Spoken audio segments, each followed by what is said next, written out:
네, 중국 증시가 폭락을 거듭하고 있습니다. 지난달 중순 7년 만에 최고치를 기록한 뒤에 한 달도 안 돼서 30% 넘게 떨어지며 하락세를 이어가고 있는데요. 중국 정부의 부양책도 효과를 보지 못하면서 불안감이 커지고 있습니다. 베이징 특파원 연결합니다. 서봉욱 특파원. 네, 베이징입니다. 네, 중국 시장 먼저 오늘 시황은 어떻습니까? 네, 중국 증시는 하락으로 출발했습니다. 2% 정도 빠졌는데요.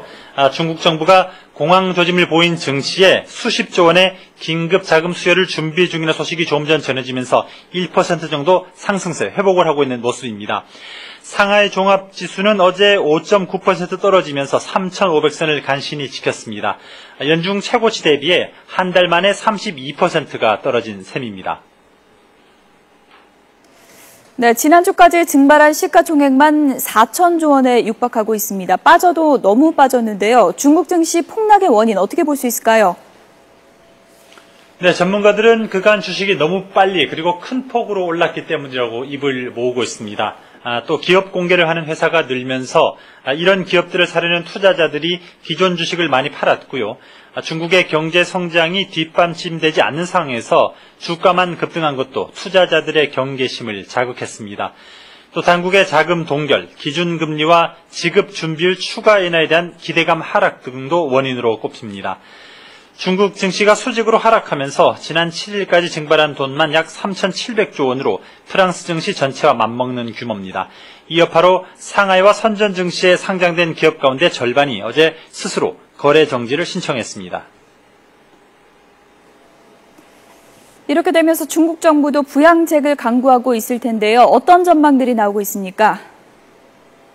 네, 유럽 순방에서 돌아온 리커창 총리는 격노하면서 대책을 논의했습니다. 하지만 기준금리와 지급 준비를 동시에 내리고 기업 공개 물량을 조절하는 등 기존의 다양한 부양책도 별다른 효과를 거두지 못하는 상황입니다. 이러면서 중국 당국의 대책에 근본적인 수정이 필요하지 않겠냐는 분석도 나오고 있습니다. 중국 시장의 거품 붕괴 우려가 커지는 가운데 일각에서는 더 이상 큰 폭의 하락은 없을 거라는 전망도 만만치 않습니다.